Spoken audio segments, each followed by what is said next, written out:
saya Ica Mulyakasih. Di sini saya sebagai ketua sekaligus perancang pertanyaan.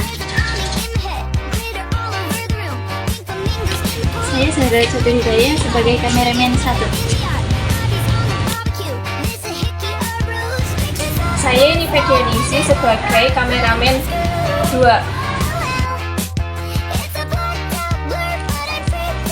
Halo, saya Julieta Indraviani sebagai moderator 1. Saya Alimatul Hasanah sebagai moderator 2.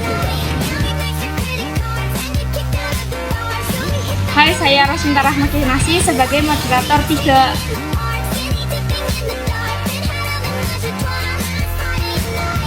Saya Nisa Suci Karyati, di sini saya sebagai ilustrator. Saya Sabira Leningsih, di sini saya sebagai editor. Are you ready, kids? Aye, aye, Captain! I can't hear you. Aye, aye, Captain! Oh! Cari bulu ayam akan tercantum jua. Lupakan hal semalam, esok pasti ceria. Semarakkan hari ini, kita nyanyi ramai-ramai. Assalamualaikum Ibu, selamat sore. Salam Mbak, selamat sore. Kami dari SMP Negeri 2 Rawakole akan mewawancarai Ibu untuk memenuhi tugas bahasa Indonesia kelas 9.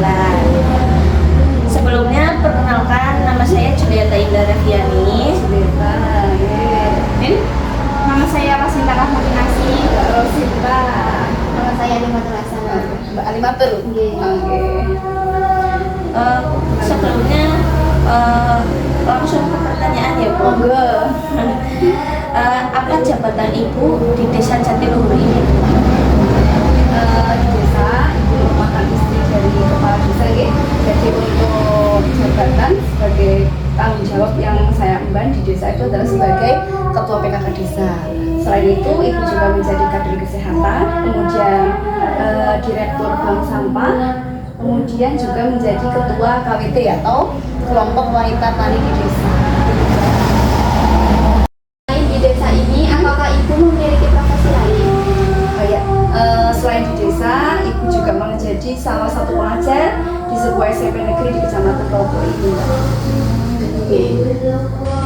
Lalu bagaimana cara Ibu beradaptasi dengan warga desa ketika awal-awal menjadi Ibu Kades? Jadi awal menjadi kades, jadi cerita ya Mbak ya. Awal menjadi kades itu tahun 2019. Sebelumnya ibu memang hampir sama sekali jarang bersosialisasi dengan warga karena ibu juga dulu mengajar di sebuah sekolah yang itu full day, jadi berangkat pagi, pulangnya udah sore. Tetapi ketika menjabat sebagai kepala desa, ibu kemudian resign. Nah, selama proses resign itu menjadi perkenalan kami, saya dengan warga Jatiluhur melalui berbagai kegiatan ya, terutama dalam berbagai lembaga kegiatan desa di PKK, ada senam, kemudian pengajian. Nah, di situ ibu bisa mulai beradaptasi, berkenalan dengan warga, berinteraksi dengan warga, dan kemudian mulai saling mengenal gitu. Oke, pertanyaan seterusnya Ibu. Ini sebagai ketua PKK di desa, apa saja keunggulannya? Maksudnya programnya begitu Iya, ya Mbak? program unggulannya. Iya, jadi di PKK itu ada 4 Pokja namanya Mbak. Pokja itu kelompok kerja, ada Pokja 1, Pokja 2, Pokja 3, dan Pokja 4. Masing-masing Pokja kita punya program unggulan supaya apa? Semuanya itu bisa terwakili. Untuk Pokja 1 kami punya program unggulan Mbak, namanya Jubah Mas Jabu atau Jumat Berkah Masyarakat Jatiluhur. Nah, kegiatan ini merupakan kegiatan sedekah ya dari warga oleh warga yang sudah kami cetuskan dari tahun 2021. Jadi ini merupakan tahun ke-4.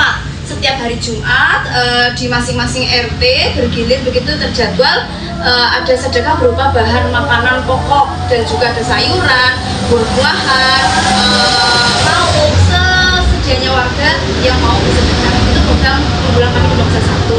Kemudian di Pokja 2 Mbak, kami ada yang namanya kelompok belajar ceria.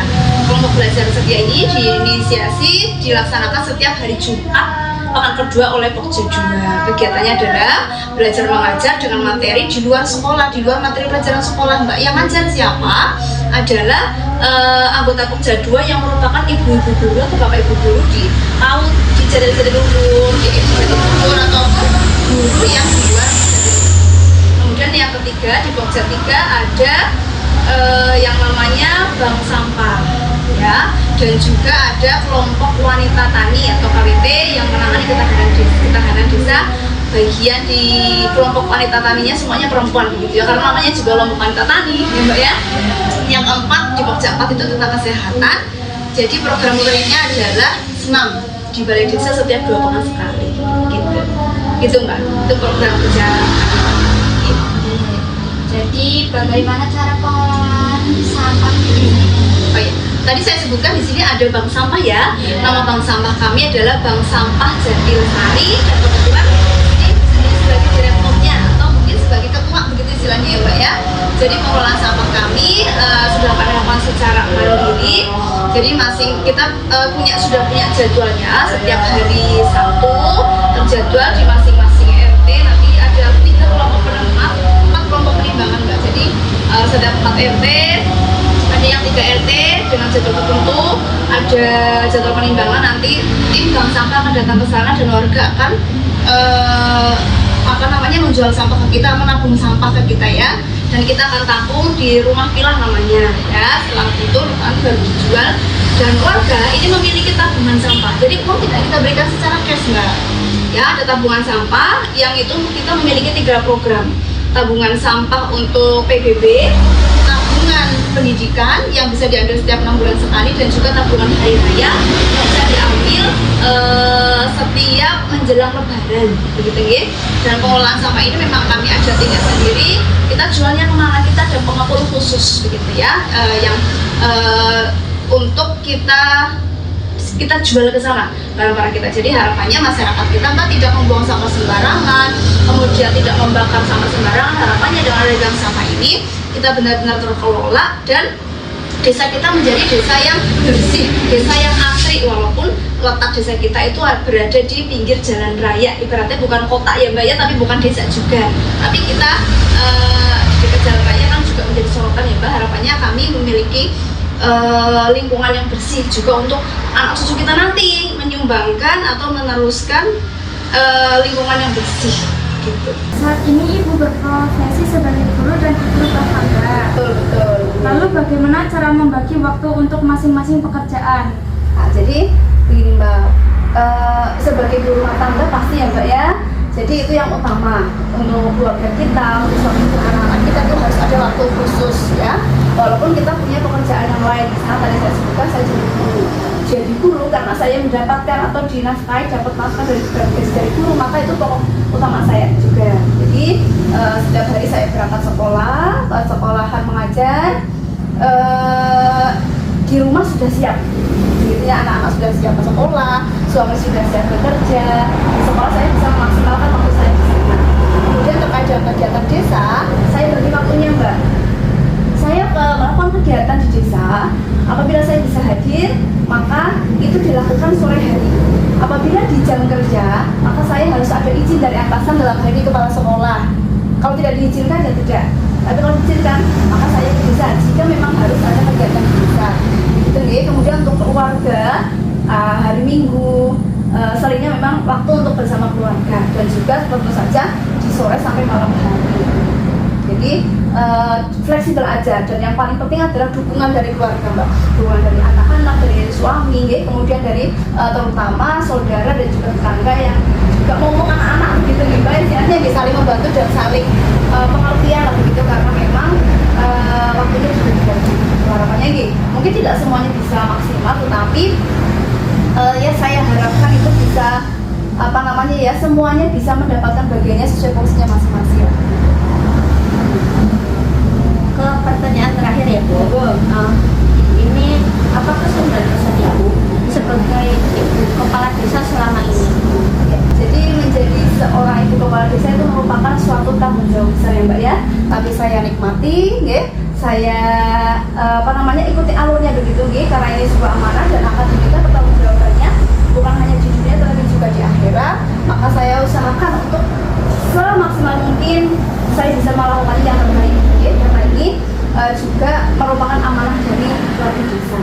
Itu Mbak, saya nikmati, saya jalani, dan saya senang dengan peran ini. Mudah-mudahan bisa memberikan banyak manfaat kepada warga, bisa membawa perubahan di desa juga, dan bukan sekedar nilai dunia, tapi mudah-mudahan juga bisa menjadi nilai di akhirat dan berpahala. Gitu Mbak. Baik, terima kasih Ibu atas waktunya. Mohon maaf sudah mengganggu. Insya Allah hasil wawancara sore ini bisa menjadi inspirasi kami. Sekali lagi terima kasih Ibu. Sama-sama Mbak. Terima kasih juga sudah mau main ke sini. Terima kasih. Kami semua mohon pamit. Assalamualaikum warahmatullahi wabarakatuh. Oke, monggo. Waalaikumsalam warahmatullahi wabarakatuh.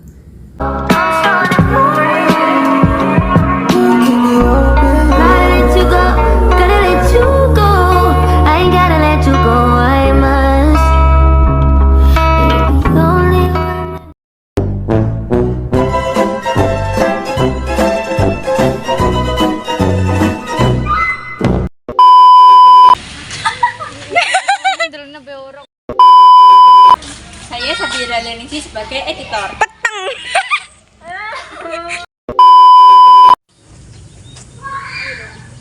Wes. Hai guys, perkenalkan apa ya? Tulisannya.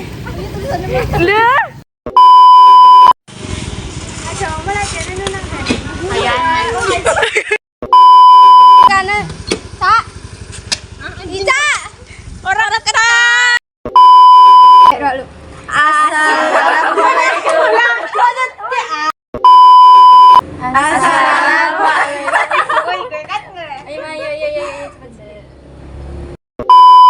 Assalamualaikum warahmatullahi wabarakatuh. Assalamualaikum warahmatullahi wabarakatuh.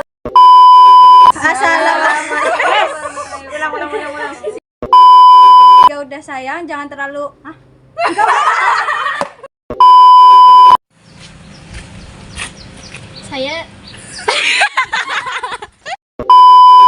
Saya Ultraman.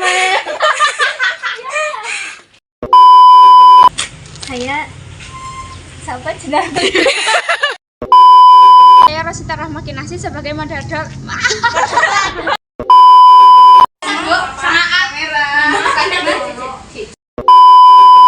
Saya berinteraksi dengan mereka, termasuk juga dengan pengajian-pengajian. Kayak gitu loh, ngomong tak?